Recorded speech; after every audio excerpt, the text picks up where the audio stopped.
He was just a teenage apprentice, a hoodie, a pencil, and a silver wing necklace he never took off. But when a $40 million private jet nearly failed mid-air and every senior engineer had given up, he stepped in, quiet, focused, calm, and fixed what no one else could. Then, the billionaire CEO came on board. What should have been a simple thank you turned into stunned silence when the man caught sight of the necklace hanging from the boy's neck. Why did a set of old pilot wings stop a powerful man cold in his tracks? What secret tied this teenager to a war hero the world had forgotten? And how could a single moment on an airplane reopen decades of buried history, betrayal, and unfinished promises? This is not just a story of brilliance. It's a story of legacy, of what we inherit and what we do with it. So, if you're ready for a journey that spans skies, generations, and the courage to rewrite history, like, share, and subscribe now. We're about to take off. The hum of the Gulfstream GVX's engines filled the cabin like a low, purring heartbeat. At 35,000 feet, the aircraft sliced through the early morning sky over the Pacific, a sleek white dart headed from Singapore to Los Angeles. Outside, the horizon was endless. Inside, the tension was palpable, though most passengers couldn't feel it yet. Business-class passengers, lulled by Bose headphones and fine scotch, had no reason to notice that the cabin lights had flickered ever so slightly 3 minutes ago, or that the temperature had dropped a fraction more than the automated system allowed. But Micah Ford, in seat 3A, noticed everything. He sat upright, alert but calm, a thin notebook on his tray and an untouched ginger ale beside it. He hadn't spoken much during the flight, hadn't even removed his black hoodie, though the cabin was warm. A silver chain peeked out from underneath it, and when he adjusted his collar, the edge of something small and metallic, a pair of wings, glinted under the reading light. Across the aisle, 2 men in dark suits whispered to each other, exchanging nervous glances. One of them, lean, pale, and agitated, stood and made his way to the cockpit. Micah's eyes tracked him without moving his head. It wasn't fear that tightened his chest. It was recognition. Something's off. He turned to the flight display above his seat. Altitude 35, EO 24 feet, cabin pressure fluctuating in decimal points, just enough to slip past most automatic triggers. "This shouldn't be happening," he murmured. It wasn't a mechanical fault, at least. Not the kind a passenger should be able to diagnose from a reclined seat in business class. But Micah wasn't most passengers. At 17, he had logged more virtual flight hours than some entry-level technicians. He'd built simulators from scrap, interned at a Japanese aerospace startup before most kids his age had a learner's permit. He knew the difference between a system hiccup and a silent failure waiting to turn lethal. This was the latter. His fingers traced the edge of his notebook. Inside were schematics, notes, and a checklist he'd written during the long leg of the flight, not because he expected to need them, but because he always needed to be prepared to prove he belonged.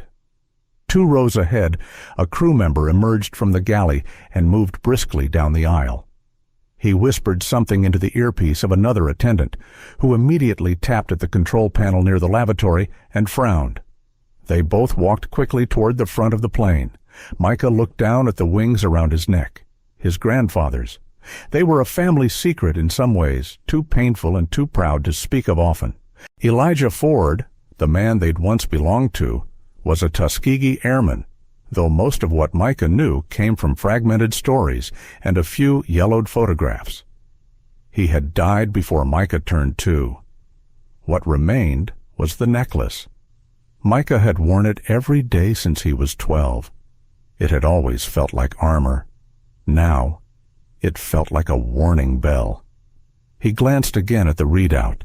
The pressure anomaly had returned, slightly more severe, uncorrected. Micah knew this pattern. a flaw in the auxiliary pressurization algorithm, one he had studied during his summer internship in Tokyo. A flaw so rare and so buried in system diagnostics that even some engineers dismissed it as theoretical. It wasn't theoretical anymore. A light thump from the cockpit door pulled him out of his thoughts. The man in the suit was back, whispering into his phone. His face was pale now, lined with something between urgency and disbelief. Micah didn't move, didn't panic, but something inside him, something cold and quiet, locked into place. He sat straighter. He reached down and zipped open the side of his backpack. Notebooks, schematics, a compact tablet, all the tools he wasn't supposed to need on this flight. He slipped one into the seat pocket, took a breath. If he was wrong, he'd be a weird kid with a hero complex. But if he was right, and he was almost certain he was, then this plane, this cabin, this entire aircraft, and everyone on it was flying toward a system-wide failure that would manifest suddenly and dangerously. And he was the only one on board who could stop it. Micah Ford had learned early in life how to take up as little space as possible. At 10, he realized teachers graded his ideas differently when they didn't know he was the one who wrote them. At 13, he started letting classmates copy his work in exchange for silence. At 15, he gave up correcting people when they assumed he was just good with computers. He wasn't. He was good with systems mechanical, electrical, social, and right now, on this jet 35,000 feet over the ocean, a system was failing, but no one had noticed, or at least no one who knew what to do about it. So Micah sat in seat 3A, hoodie sleeves pulled down to his knuckles, silver wings cool against his chest, waiting. Not frozen, waiting. He let his eyes wander not aimlessly, but methodically. To the left, two older businessmen in tailored suits grumbled about a missed meeting in Santa Monica. One sipped his third whiskey. To the right, a toddler cried softly against her mother's shoulder. Farther ahead, a tall woman with a clipboard had just exited the crew station, her walk brisk but not panicked. Micah noted it all. He'd been this way since he was a child, noticed things others missed. Patterns in voices, rhythms in engines, contradictions in people's faces. It wasn't magic, it was attention. His grandmother used to call it his invisible compass. You just feel things in your bones, baby, she'd say, tapping his chest gently. That's your gift. That's from your grandfather. That phrase used to annoy him. It sounded like something you told a kid to cover up the fact that he didn't fit in anywhere. But after discovering the old trunk in the attic filled with maintenance manuals, flight journals, and a velvet-lined box holding the silver pilot wings, he'd begun to understand. His grandfather hadn't just been in the war. He'd been airborne. A fighter pilot. A black man trusted to escort bombers through hostile skies in the 1940s, a time when the country he fought for didn't think he was worth sitting at the front of a bus. The idea made Micah's chest ache with a complicated pride. It also made him feel small, sometimes, because Elijah Ford had risked his life in combat. Micah couldn't even get taken seriously in his STEM club back in Seattle unless a teacher intervened. He shifted slightly in his seat and felt the pull of the necklace. He never took it off, not even in TSA checkpoints. He just tucked it deep under his shirt, where it sat like a promise no one else could see. And now it was tingling against his skin. Not literally, just enough to make him believe, in moments like this, that maybe it meant something. Outside, the clouds had thickened. The plane dipped gently, stabilizers compensating. Micah opened his notebook. He wasn't doodling.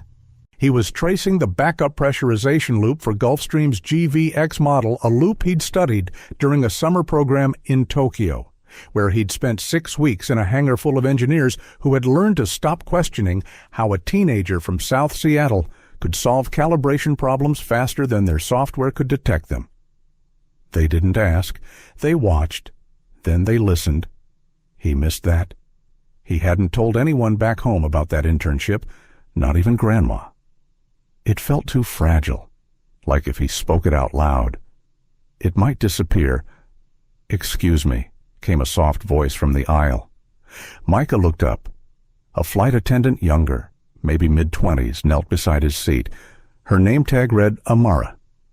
"Are you okay?" she asked. "I noticed you've been, well, paying attention." Micah blinked. "I'm fine." She hesitated, eyes darting to the diagram on his page. "That's Flight Architecture Redundant Pressurization Control System," he said without thinking. "The analog fallback loop. There's a glitch that can trigger a false sensor sync during cruise altitude corrections." Amara looked slightly stunned.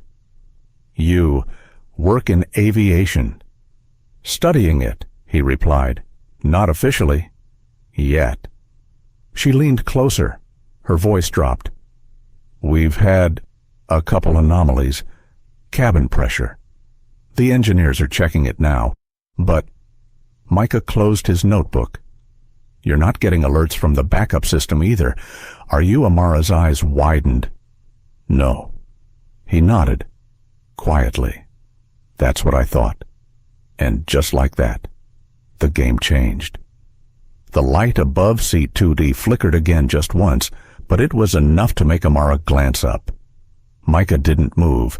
He already knew what came next. Across the aisle, one of the flight engineers, Marcus Bain, early 40s, built like a rugby player, stepped into the main cabin, his face impassive but pale beneath the eyes. "Just some turbulence ahead," he said, smiling in that way professionals do when they're hiding something. "Please remain seated and buckled while we run some quick diagnostics." Passengers barely looked up. A few grumbled. One man tightened his blanket and resumed watching CNBC on his seat screen. All calm, except it wasn't. Micah felt the shift, not in the air, but in the silence behind Bain's voice. He leaned slightly toward Amara, who was now gripping the edge of a seat back. "He's not telling the truth." She didn't flinch. "I know." Micah opened his notebook again. "There's a system fault that only shows up under specific atmospheric conditions," he said, low enough that only she could hear. "Rapid shifts in ambient temperature while climbing or holding pattern transitions at high altitude. It can confuse the cabin sensors, makes them report false pressure readings to the mainframe, which then overrides manual controls." "That's incredibly specific," she said, almost smiling. "I recreated it in a simulator once." He added, "It took me 5 days to find the source line. And you think that's what's happening now?" He looked her in the eye. "I'd bet my life on it." That hung in the air for a beat too long. Then Amara stood up. "Wait here." She disappeared through the curtain separating first class from the crew station. Micah stared down at the schematic he'd drawn, pencil now tracing the same loop over and over like a prayer or a countdown. In the cockpit, tension buzzed like static. The two pilots, one seasoned, one younger, sat stiffly, reviewing telemetry on their side monitors. Marcus Bain leaned over the console, flipping through diagnostics that weren't making sense. No alarms, no failure codes, but the cabin pressure was off by 3 full points, not enough to trigger emergency protocols, but too much for comfort. "It's the pressure sync relay," Bain muttered. "No way," the co-pilot said. "That system recalibrates every cycle. It's got 3 redundancies." Bain's fingers drummed on the edge of the console. "We're 3.7 psi off normal, but the backup loop isn't kicking in." The captain sighed.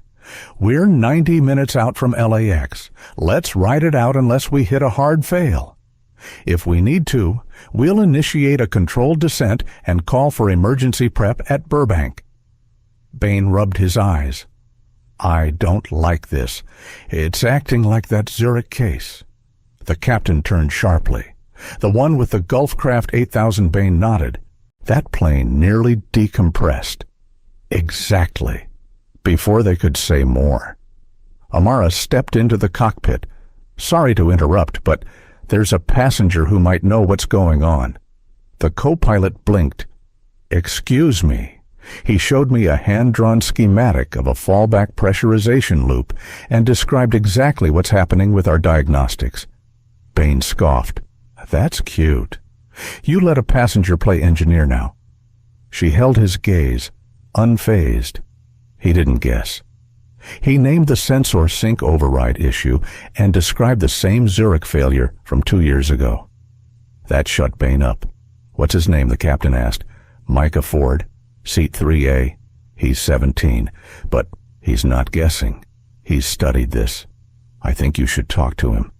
Bain shook his head. Not a chance. FAA protocol doesn't. Bain. The captain interrupted. Let's not forget we've got the CEO on board. If this becomes an incident and we ignored a viable lead, Bain exhaled. Fine. I'll talk to the kid. 5 minutes. Back in 3A, Micah sat very still when the engineer approached him. Bain stopped next to the row, arms crossed, skeptical from the first second. You're the pressure prophet. Micah closed his notebook and stood. I prefer Micah. Bain ignored the correction. I'm told you think our backup system's gone rogue.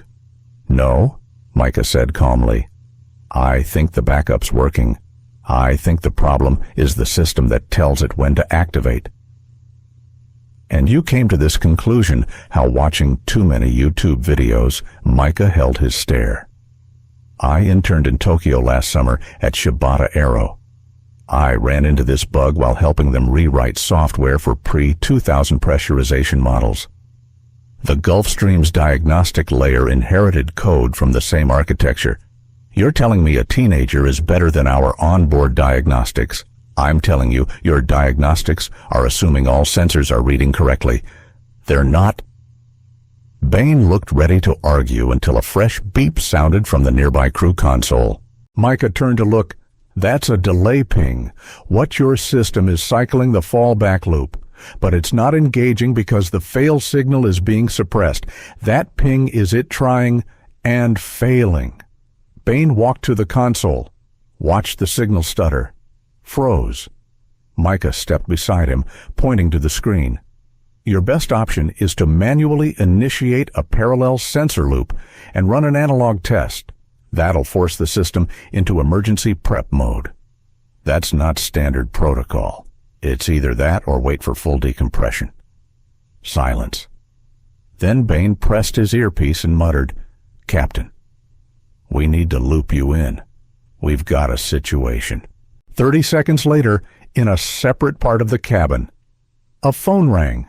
Walter Reeve, chairman and CEO of Stratos Aero Capital, owner of the jet, took the call. His eyes narrowed. You're saying we've got a passenger engineering the damn aircraft. He stood, straightened his tailored jacket, and headed toward first class. Walter Reeve had flown the world 100 times over Davos, Abu Dhabi, Sao Paulo, but nothing unnerved him more than hearing the words non-standard override mid-flight.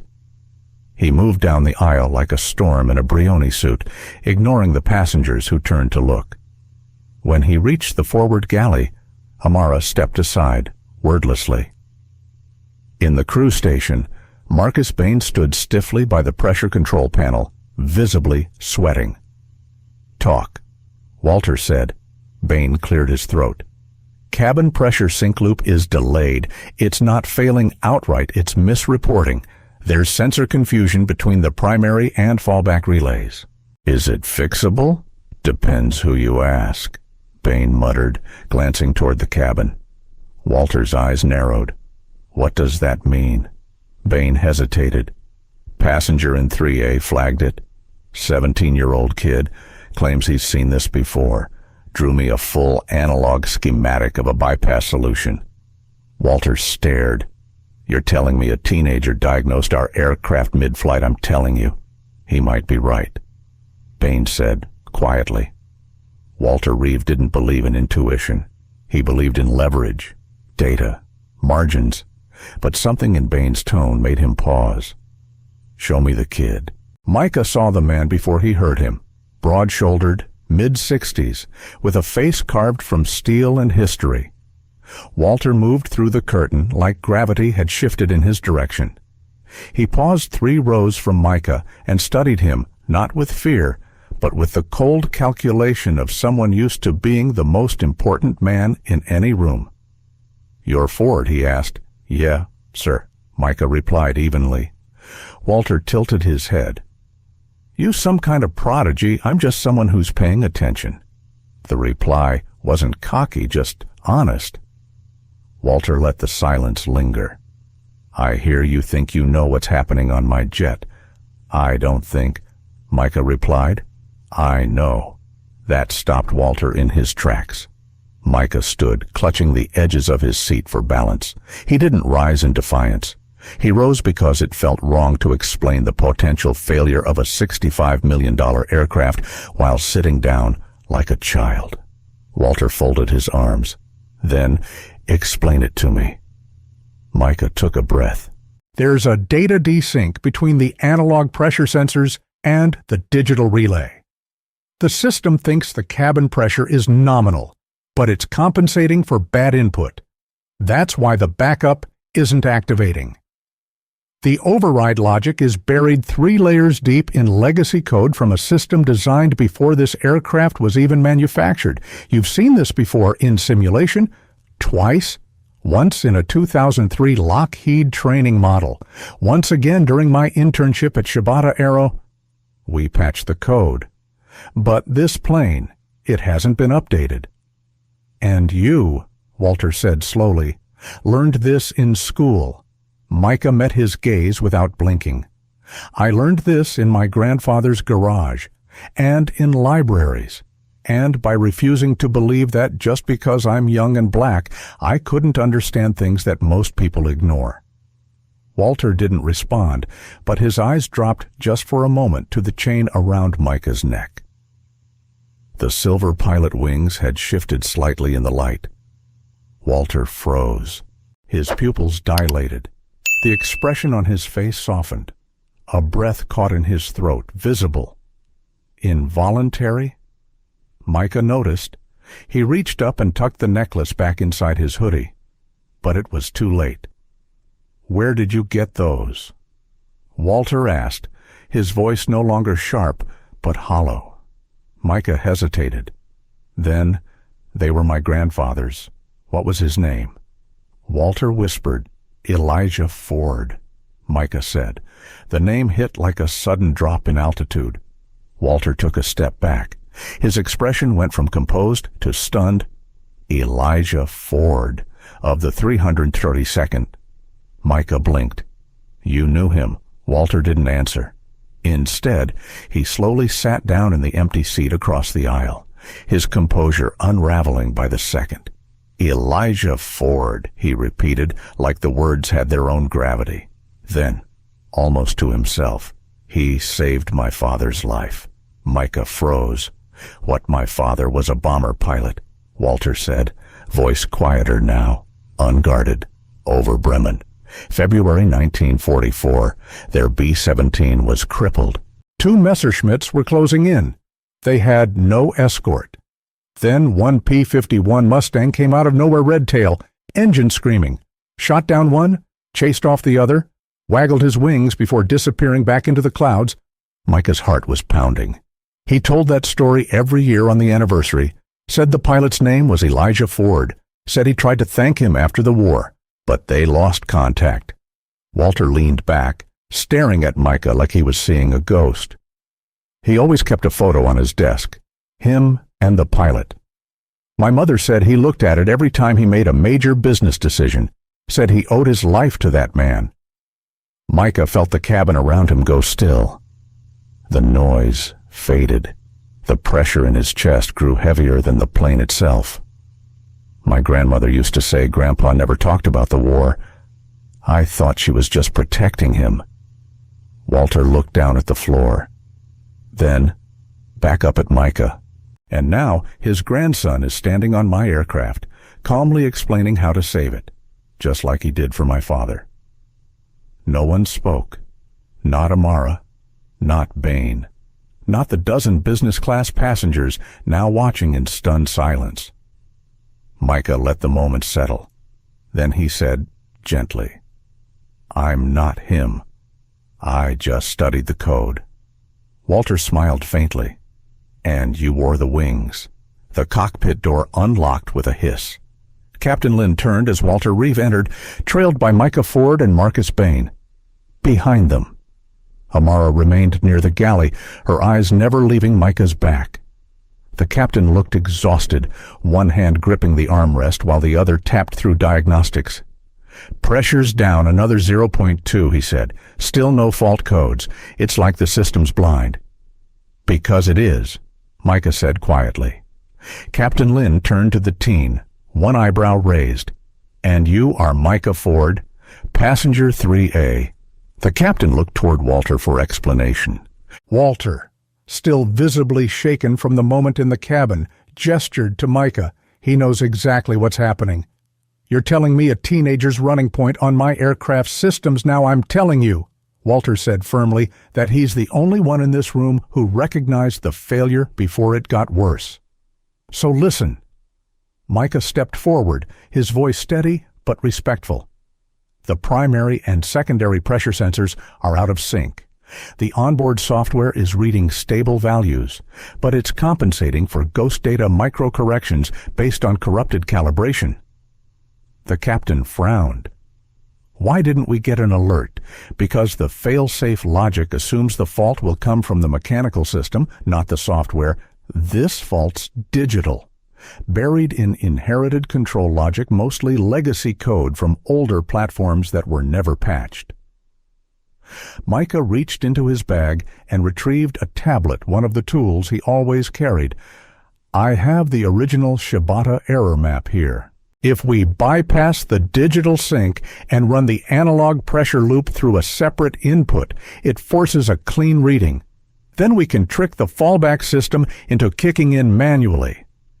Captain Lynn looked skeptical. "That sounds like something that could break the plane." Micah met his gaze. "It's already breaking. You just can't see it yet." Bain hovered near the hatch, arms crossed. "I don't like the risk. You think riding it out is less risky." Walter snapped. "You're gambling with my life and the lives of the other 21 people on this jet." Micah pulled up a schematic on his tablet and handed it to the captain. "I mapped the procedure out. 5 steps. Low impact. If I'm wrong, nothing happens. If I'm right, the fallback kicks in, pressure stabilizes, and we all land comfortably in L. The co-pilot, Reyes, studied the tablet. His eyes widened slightly. "He's right about the signature match. This lines up with the Zurich glitch from 22. Captain Lynn still hesitated. "Protocol says we don't execute a non-certified override based on unverified third-party instructions." Walter Reeve stepped in. "Then consider this a direct order from the owner of the aircraft." The cockpit fell silent. Captain Lynn looked at Walter, then back at Micah. "All right," he said. "You walk me through every line of this." Micah didn't touch the controls. He knew better. He stood behind the pilots, walking Captain Lynn through each phase of the analog bypass using the tablet. Bain grudgingly monitored voltage levels while Reyes double-checked fail-safes. 10 minutes passed, then a beep. Everyone froze. Micah exhaled slowly. There, the analog loop just engaged. Cabin pressure is realigning, and this time, the system knows it. Reyes watched his screen. It's recalibrating. Captain Lynn's eyes narrowed. "We're stable. External readings match internal pressure." Bain muttered, "No ghost data." "He did it." Micah didn't smile. He just stepped back, letting his shoulders relax for the first time since noticing the flicker over the Pacific. Walter turned to him. "You just saved this aircraft." Micah didn't respond. Not immediately. He was staring at the screen, at the readout climbing gently back to baseline. His heart slowed. The worst had passed. But something inside him, a pressure built over years, not altitude, had only just begun to shift. Back in the main cabin, Amara stood in the galley, watching the seatbelt sign blink off. A soft chime announced that systems had normalized. Passengers barely noticed. They didn't know how close they'd come. But she did. Micah returned to seat 3A in silence, eyes slightly red around the edges. He stared out the window, the morning sun finally rising over the horizon line. After a moment, Amara approached and knelt beside his seat. "You okay?" Micah didn't look away from the clouds. "I've been invisible most of my life," he said softly. "And the first time anyone notices me, it's because I stop a plane from falling out of the sky." Amara studied his face. "You didn't just fix a plane. You reminded people that what we dismiss can be what saves us." He finally turned toward her. She smiled gently. "You wear wings for a reason, Micah." He touched the chain around his neck without thinking. Then, as if returning from someplace far away, he nodded. "Yeah, I guess I do." Somewhere over the Colorado Rockies, the plane sailed through the sky like nothing had ever gone wrong. Micah Ford sat still in his seat, but inside, his thoughts raced. The analog system was holding. Cabin pressure had stabilized. Captain Lynn had even walked back to thank him personally, awkwardly, but sincerely. And Bain, while still tight-lipped, had given a grudging nod before disappearing into the crew station. Micah should have felt vindicated. Instead, he felt exposed. He'd been alone with his knowledge for so long, the kid with the 2 heavy books and worn-out laptop, the one teachers forgot to call on unless he raised his hand twice. Now, within the span of 2 hours, he'd gone from quiet teen in 3A to the kid who saved the plane, and, to make it even more surreal, Walter Reeve, billionaire CEO, aviation mogul, myth in a tailored suit, kept glancing back from his seat just a few rows ahead, watching him, studying him. The necklace weighed heavier than usual against Micah's chest. He pulled it out from beneath his hoodie and stared at the silver wings resting in his palm. They were scratched in places, dulled by time, not flashy, not modern, just worn, honest metal, shaped like flight. Elijah Ford's wings. Micah closed his fingers around them and let his mind drift. He remembered the first time Grandma had handed them to him the day after his 13th birthday. She hadn't wrapped them. No box, no speech.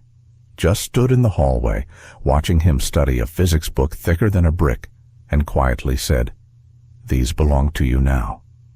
He hadn't understood what she meant, not fully, until she added, "They belong to your grandfather. He didn't get to pass them to your father, but he'd want you to have them." At the time, Micah thought she was talking about DNA, family trees, tradition. He didn't realize she meant this.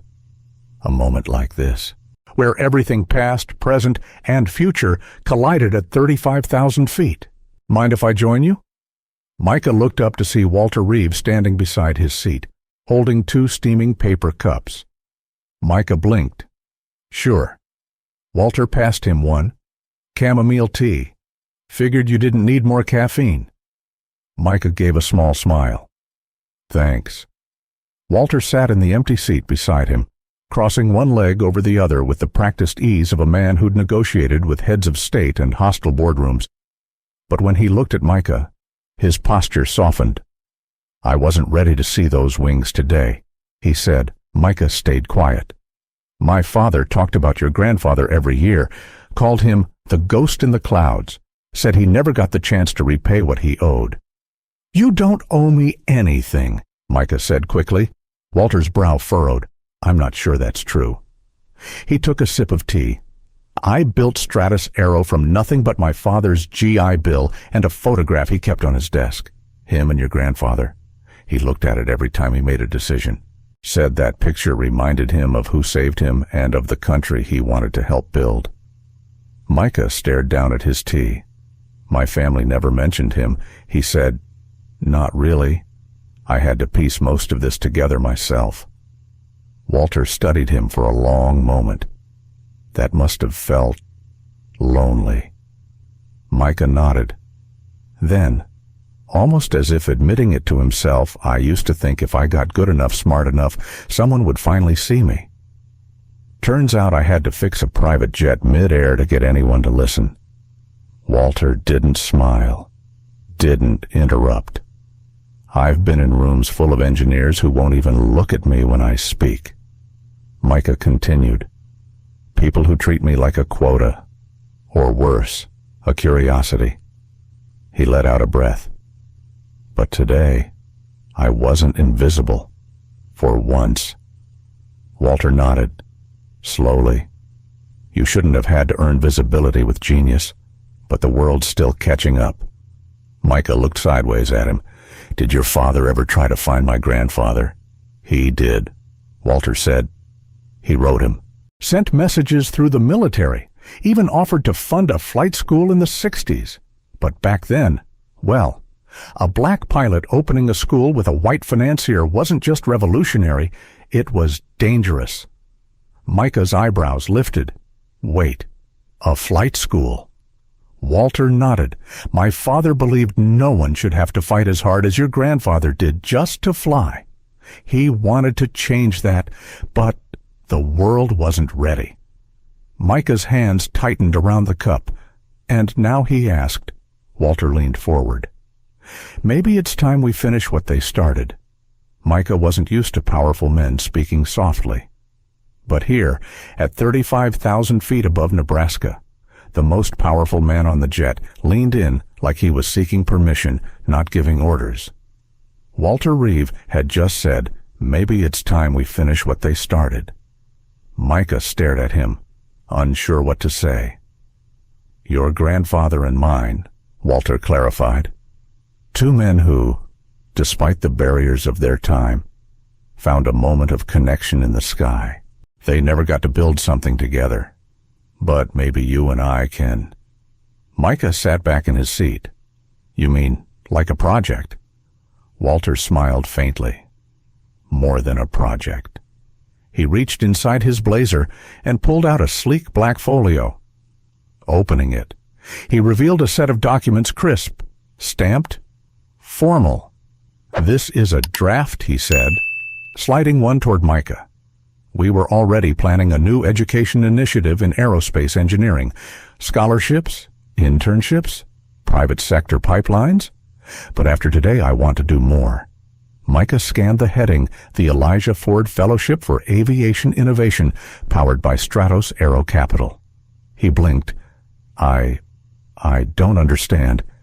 You just wrote this now. Walter chuckled.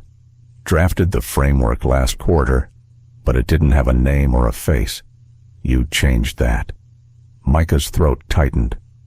You don't even know me. I know you fixed a system my engineers couldn't even diagnose. I know you stayed calm while the rest of us scrambled. And I know your grandfather saved my father's life and never once used that to ask for anything in return. Walter leaned forward. This fellowship will provide full college tuition, housing, mentorship, and guaranteed summer internships. But more importantly, it'll honor both of our families. A living bridge between what was and what could have been. Micah was stunned. He flipped the page. At the bottom, a second clause.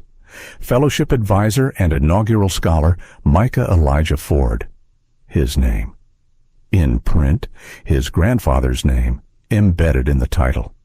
His chest tightened. I don't know what to say. He whispered. Say yes, Walter replied. Micah looked down at the silver wings still resting in his palm. But then the doubt crept in. He sat up straighter. Why now? Why me? Walter blinked. I mean, Micah said, voice gaining edge. You've had years, decades to do this. My grandfather died with no recognition, no school, no scholarships. Why me? Why now? Walter exhaled. Because I waited too long to do the right thing, he said, and because today, the right person finally showed up. Micah looked away, jaw tight. The praise felt complicated, too much, too late, too sudden. He wasn't a prop or a press release. And part of him couldn't help wondering, was this really about honoring Elijah Ford, or about Walter Reeve finally easing the weight of inherited guilt? Walter seemed to read his silence. "You don't trust me," he said, gently. Micah didn't respond. "That's fair," Walter added. "But I'm not offering this because I see a marketing angle. I'm offering it because my family owes your family a debt, and because your talent deserves more than a pat on the head and a thank you mid-flight." He paused. "You earned this, Micah. With brilliance, not bloodline." Still, Micah hesitated, because somewhere deep inside, another voice, quieter but persistent, whispered, "What will people think? What will they say when I walk in with a scholarship from a billionaire whose father was saved by mine? Would he be seen as a symbol, a hand-picked token, or worse, a narrative?" Micah shifted in his seat. Then he asked, softly, "What if I want to help design the program?" Walter's expression changed, not annoyed, but intrigued. "Go on." "I don't want to be a poster boy," Micah said. "I want a say in who gets selected. I want to build a curriculum with actual depth, not just resume padding." Walter leaned back, smiling. "Now that's the grandson of Elijah Ford." He extended his hand. Micah stared at it. Then slowly, deliberately, he shook it. Hours later, as the aircraft began its descent into Los Angeles airspace, Micah sat by the window, watching the coastline come into view. Everything looked normal, but nothing felt the same. His phone buzzed and his pocket powered back on now that the emergency was past. Messages poured in from classmates, mentors, even Grandma. He scrolled through them with a surreal kind of detachment. Then, as the tires hit the runway with a gentle thud, a message popped up from an unknown number, W. Reeve. "We land. Cameras will be waiting. Not for you, for us. You've already earned your place. Just be you." W. Micah exhaled, then closed the message. The Gulfcraft 8000 taxied to a smooth stop on the private tarmac of Van Nuys Airport, Los Angeles shimmering in the afternoon haze beyond the terminal glass. Micah remained in his seat as the other passengers collected briefcases and adjusted Rolexes. Some gave him passing glances, admiration mixed with confusion. None approached him directly. Not yet. Walter Reeve had warned him there'd be press. "Not for you, for us," he'd said. But when Micah caught a glimpse through the cabin window, he saw a podium being rolled across the concrete. He felt his stomach turn. This wasn't part of the plan. Not his plan. Anyway. He reached for his backpack and quietly stood, the silver wing still tucked inside his hoodie. As he moved toward the exit, Amara gently stepped in front of him. "They want you to come out last," she said, voice low. Micah blinked. "Like I'm the headliner." She smiled, more like the reason the plane's not parked in a crater outside Vegas. He gave a reluctant laugh, then grew quiet. "You okay?" she asked. He hesitated, then nodded. "Just not used to all this." "Let them see you," she said. "All of you." Micah looked past her to the door. Beyond it was sun, cameras, faces he didn't recognize. Beyond it was a new life. The flashbulbs started before he even stepped down the stairs. Walter had descended first, greeted by a PR assistant and 2 journalists from industry magazines. Phrases like system recalibration breakthrough and mid-flight technical leadership floated in the air. When Micah finally appeared, the reporters visibly stiffened. He wasn't dressed for headlines' wrinkled hoodie, second-hand sneakers, and a grease stain on his left pant leg from kneeling under the console mid-flight. He looked like what he was, a kid who fixed something because he knew how, but they looked at him like a story. Walter reached back and put a hand on Micah's shoulder, guiding him toward the cameras. "This is Micah Ford," he said. "The only reason we're standing here and not preparing for a crash investigation." Micah blinked at the line of reporters. A woman raised her hand. "Micah, how did you recognize the issue so quickly?" He opened his mouth, paused.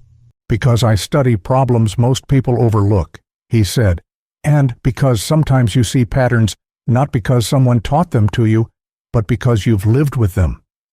More murmurs, scribbles. Another voice. "Were you afraid, taking charge of an aircraft system as a passenger?" Micah looked down for a moment, then met her gaze. "I was afraid I'd stay silent and regret it more than I'd regret being wrong." Walter's eyebrows lifted, not with surprise, but approval. And the press, they ate it up. Later, tucked into a quiet corner of the terminal's private lounge, Micah sat alone, finally removed from the buzz. He could still hear fragments of the press conference replaying on a nearby TV, his name in a headline crawling across the screen. "Teen engineer prevents private jet disaster with only a pencil and a memory." He shook his head. That wasn't the story.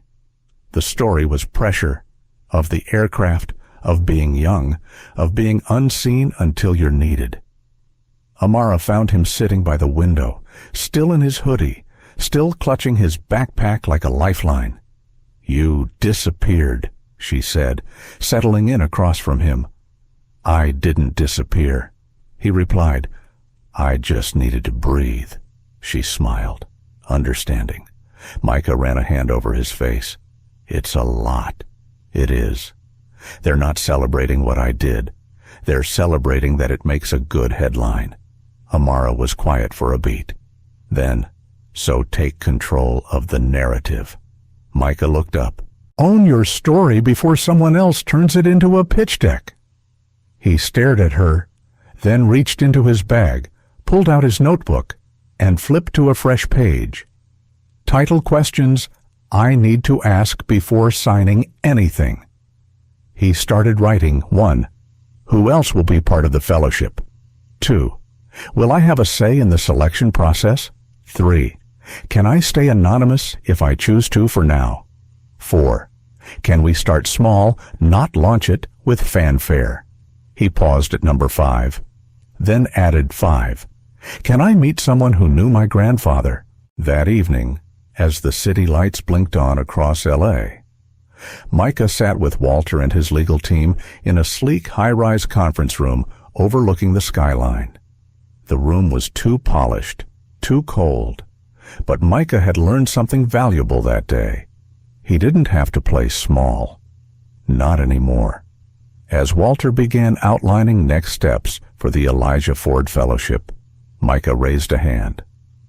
"Before we go further," he said, "I'd like to request a few conditions." Walter's eyebrows rose. The lawyers exchanged glances. Micah placed his notebook on the table. "I want to be involved in the structure, not just the face. I want the first cohort to be handpicked. I want mentorship to be central. And I want the first recipient after me to come from a place like I did, not from someone's polished resume." Walter was quiet. Then, slowly, he smiled. "Now that sounds like Elijah Ford's grandson." The next morning, Los Angeles was quiet in that way only early morning cities can be, a hush under sun-bleached skies before ambition wakes up. Micah Ford sat on a shaded bench just off the Stratus Aero Tower Plaza, sipping coffee that had gone cold in his hands. In his lap, a sealed envelope trembled slightly with the wind. He hadn't opened it yet. Didn't know if he should.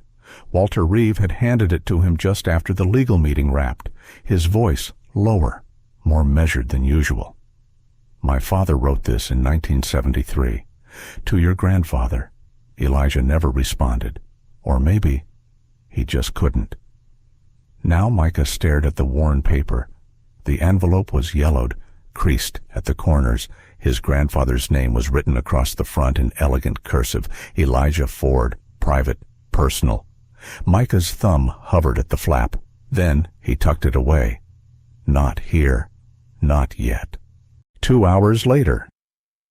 Micah stood outside the small bungalow where his grandmother lived in south-central Los Angeles.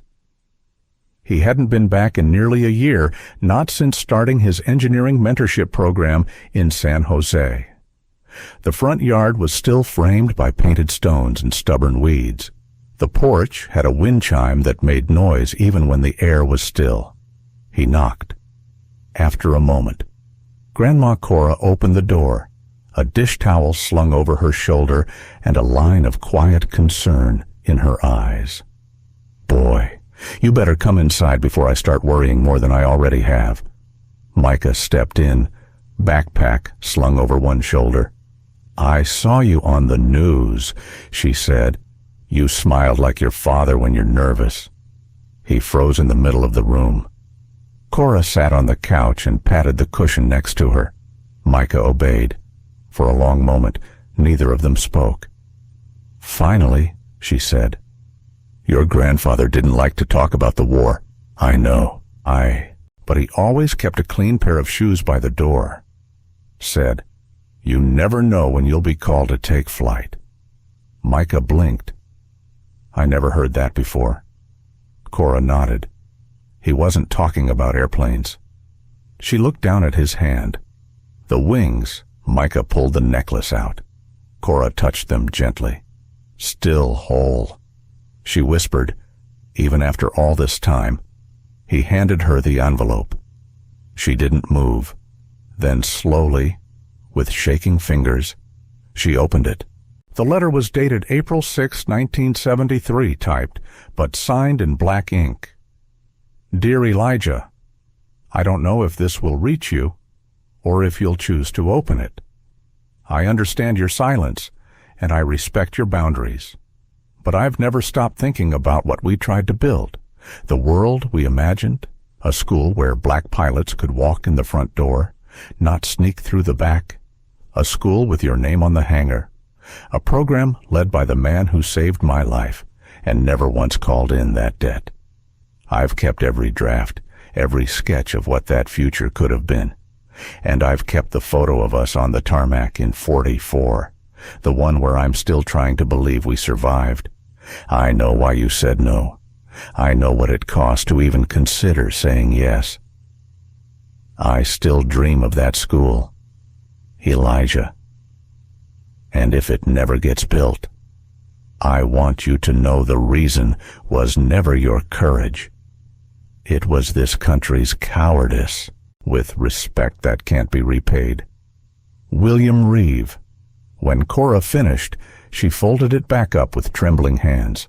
Micah sat beside her, heart pounding. "He really tried," Cora said, her voice cracking. Micah nodded. "I think he still is," he whispered. "That night." Micah stared at the ceiling of the guest room, the one with the same peeling stars he'd stuck there when he was 10.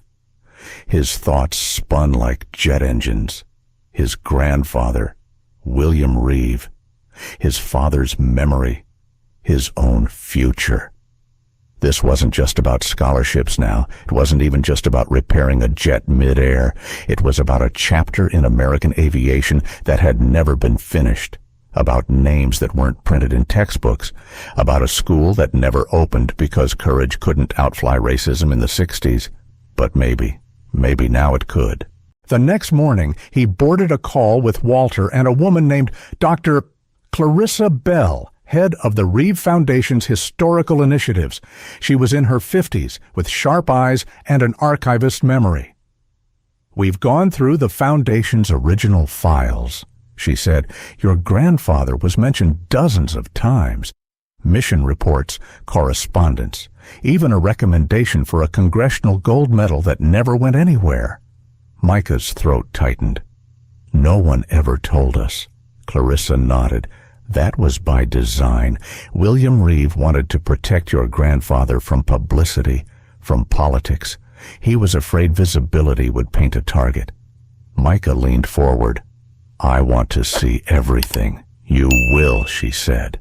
"And if you're willing, we'd like your help rewriting the official record, starting with the story of how your grandfather's wings changed the course of aviation." Again, Micah sat back, stunned. "I'm not even out of high school." Clarissa smiled. "Doesn't mean you can't be the one to tell the truth."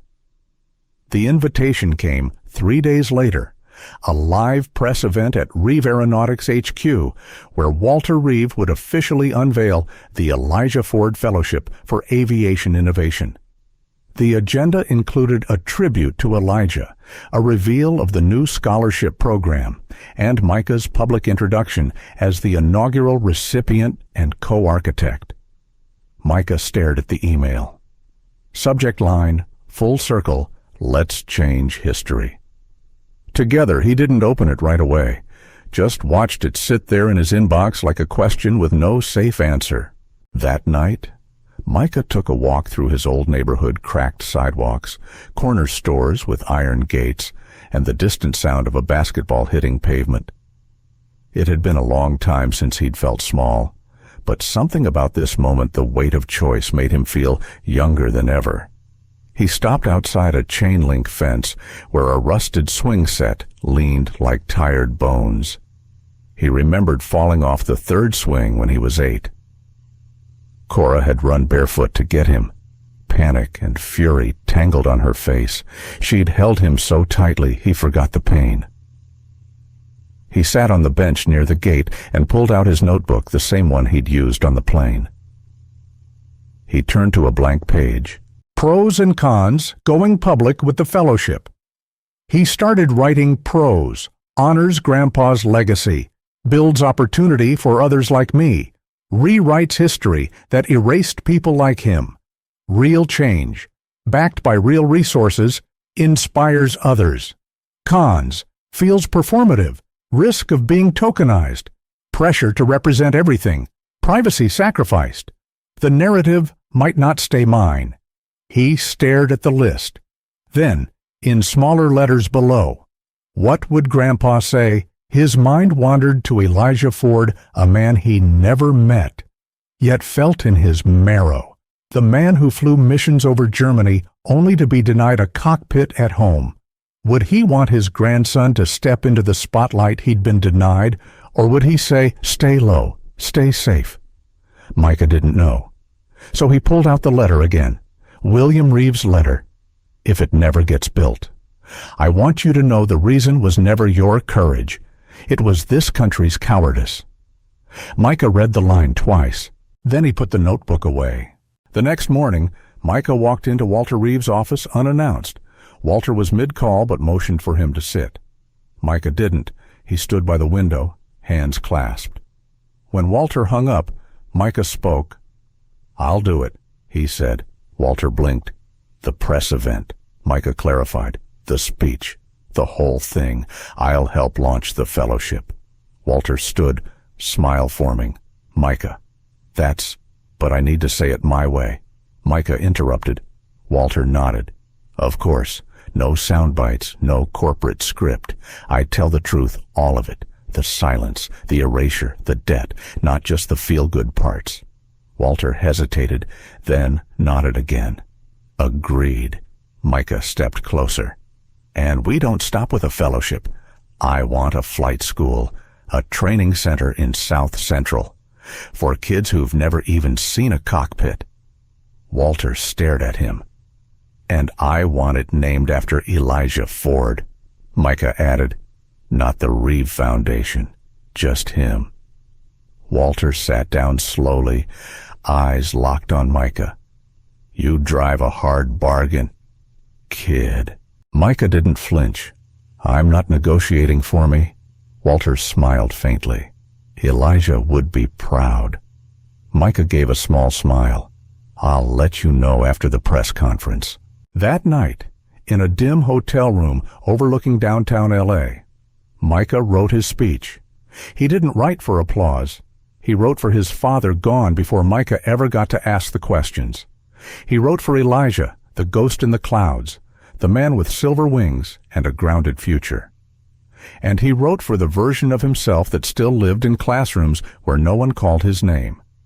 The crowd was larger than expected. Stratus Aero's West Campus Auditorium had been repurposed. Overnight runway lights glowed blue down the center aisle. Vintage propellers hung behind the stage like sentinels of the past, and a massive projection of the Elijah Ford Fellowship logo shimmered behind the podium. 2 silver wings, lifted by an arc of flame. Micah waited behind the curtain, fingers curled around the necklace under his button-down shirt. Cameras were rolling. Donors, dignitaries, and engineers filled the seats. In the front row, Grandma Cora sat beside Amara and Dr. Clarissa Bell. Walter Reeve stood off stage, reviewing cue cards he wouldn't use. The MC's voice echoed through the auditorium, and now we invite the inaugural recipient and co-founder of the Elijah Ford Fellowship to share his story, Mr. Micah Elijah Ford. Polite applause. Micah stepped out. The lights hit him like a heat wave, but he walked to the podium slowly, deliberately, and looked out not at the cameras, but at the people who wouldn't have been allowed in this room 60 years ago. He took a breath and spoke. I'm not here because I fixed a plane. I'm here because a man fixed a country. My grandfather, Elijah Ford, flew 64 combat missions over Europe during World War II. He came home a decorated veteran and couldn't get hired as a commercial pilot because of the color of his skin. He died before I was born. I never heard his voice, but I wore his wings when I repaired a broken aircraft mid-flight. And when Mr. Reeves saw them recognize theme, it wasn't just a necklace. It was a key that unlocked a history I didn't even know I carried. And now I carry all of it. Micah paused. The silence was thick, respectful. There's something I've learned in the last few weeks. People like to celebrate breakthroughs, headlines. But before a breakthrough, there's often a breakdown of trust, of opportunity, of visibility. My grandfather broke barriers, but he was also broken by them. He never got to open the flight school he dreamed of. He never saw a world that believed in young black pilots. He never heard applause in a room like this. So today isn't about me. It's about him, and every story like his that never made it into the textbooks. The Elijah Ford Fellowship isn't just about funding. It's about rebuilding the runway that racism stole. It's about making sure the next kid who walks into an aircraft hangar gets called a mechanic, not a diversity hire. And it's about making sure no one ever has to save a jet at 35,000 feet just to be seen. A few heads bowed. A few tears were wiped. Micah's voice softened. I want to thank Walter Reeve not because he gave me something, but because he listened when I asked for more than just my own story to be told. This fellowship will fund the next generation of engineers, pilots, systems thinkers. But we're not stopping there. We're opening a flight training school in South Central L.A. Its name will be Elijah Ford Aviation Academy, and its doors will never be closed to anyone because of their zip code, their skin, or their name. The applause came suddenly thunderous, rising from the audience like takeoff engines. Micah stepped back. Let it land. Then he stepped forward once more. My grandfather's wings didn't just carry him through war. They carried me into this moment. And now I'm passing that lift forward. He touched the wings at his chest. Let's fly. After the event, Micah stood backstage with Cora. She looked up at him with eyes full of things words couldn't hold. He started to speak, but she placed a hand on his cheek. No words. Baby, she said, you already said everything right. Later, as the crowd dispersed and the city turned golden in the late sun, Micah stood outside, alone with his thoughts. Walter joined him quietly. 2 cups of coffee and hand chamomile. Again. Micah accepted it. "You ready for what comes next?" Walter asked. Micah gave a wry smile. "I just told the entire aerospace industry I'm opening a school. I don't think ready is the word." Walter chuckled. "Then let's just say you're already flying." Micah stared at the horizon. Somewhere out there was the next version of him, another quiet kid who hadn't yet been seen. Maybe this time they wouldn't have to prove the impossible just to be believed. Maybe this time the door would already be open. 3 months later, the Elijah Ford Aviation Academy opened its doors in the heart of South Central Los Angeles. It wasn't flashy. The hangar roof still leaked when it rained, and the front sign was hand-painted. But it had a runway, 2 decommissioned aircraft donated by Reeve Aeronautics, a full-service classroom, and a waiting list of students who had never imagined touching the sky. Micah stood by the hangar door in worn jeans and a campus polo, watching the first group of students file in. They came with wide eyes, chipped sneakers, and questions no one had answered before. "Are we really going to fly someday?" one girl asked. Micah crouched to her height. "Someday, you're going to build the thing that flies." Her grin stretched ear to ear. He smiled back. That evening, after the last student left and the lights dimmed across the tarmac, Micah climbed onto the wing of one of the grounded planes and sat under the open sky. It was the same model his grandfather had once maintained for Eastern Airlines, a mechanical ancestor, worn but stubborn. He leaned back, stared at the stars. Amara joined him a few minutes later, holding 2 cans of soda and a quiet sense of knowing. "No cameras, no applause," she said, sitting beside him. "Exactly how I like it," Micah replied. They clinked cans. "Think your grandfather would be proud?" she asked. Micah didn't answer right away. He reached into his hoodie and pulled out the wings. Still polished, still whole. "I think," he said slowly. He'd be relieved. Relieved that someone finally picked up the story where he left off and kept flying. She nodded, letting the quiet settle around them. "You know what I've learned," he said after a while. "What that legacy isn't just what you leave behind. It's what you give away while you're still here." Micah's life had changed in ways most 17-year-olds could never imagine. He had national attention, internship offers from aerospace giants, and 3 full-ride college options: MIT, Georgia Tech, Caltech.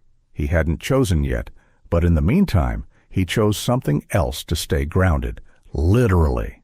He kept teaching, kept mentoring, kept walking the same tarmac his grandfather was once barred from. Every Monday, he taught a class called Systems Thinking 101 for kids who didn't know what an actuator was. Every Friday, he stayed late to clean the hangar with the night crew, and every day, before he left, he touched the silver wings at his chest just once, like checking a compass. One Saturday morning, as he prepared to lock up the workshop, a letter arrived in a plain envelope. It had no return address, but Micah recognized the handwriting immediately.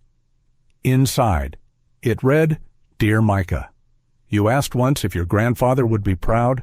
I think he already was. He just didn't know how to say it out loud in a world that had trained him to keep pride quiet. But I see you. I see the flight school, the kids, the future you're building. And now, finally, I think we're saying the things they couldn't. With love, James Ford, your uncle. Always." Micah held the letter against his chest. The wings felt warm beneath his fingers. That night, the old aircraft lights clicked off one by one. Micah stood by the open hangar door, alone. He watched a small jet climb into the sky in the distance, its red lights blinking like heartbeat pulses in the dark. He thought of his grandfather, of Walter, of Cora, of Amara, of the students, of the silence that once surrounded black brilliance in flight, and the voices that were finally breaking through. A gust of wind lifted the edge of his hoodie, and the wings caught the moonlight again. They weren't just his anymore. They belonged to every kid who thought they'd never be seen, every mechanic who stayed late, every ancestor who'd flown in silence. And as Micah turned out the last light and walked home under the stars, one truth lingered above all the others. Some wings don't carry you away. They keep you where you're most needed, to fix what's broken, to teach what was hidden, to build a runway where none existed, and to make sure finally everyone gets a turn to fly. The wings around his neck weren't just jewelry, they were a promise, a burden, a quiet defiance passed from grandfather to grandson. Micah Ford didn't just save a jet. He uncovered a story that had been buried for decades, a story about valor erased by racism, talent dismissed because of skin color, and dreams grounded before they had a chance to soar. Through courage, clarity, and refusal to be anyone's token, Micah turned a moment of crisis into a movement of transformation. He didn't just fix a system, he challenged the one that said he didn't belong in it. He didn't ask for applause, he built a school and handed the wings forward. This is a story that reminds us racism doesn't need to wear a uniform to do damage, and courage doesn't need a rank to change history. To every young person who's ever been overlooked, to every ancestor who was forced into silence, we see you now. Thank you for watching this powerful journey of love, loss, legacy, and lift. If this story moved you, help it move others. Like, share, and subscribe to our channel, because the next story might just be your wings taking flight.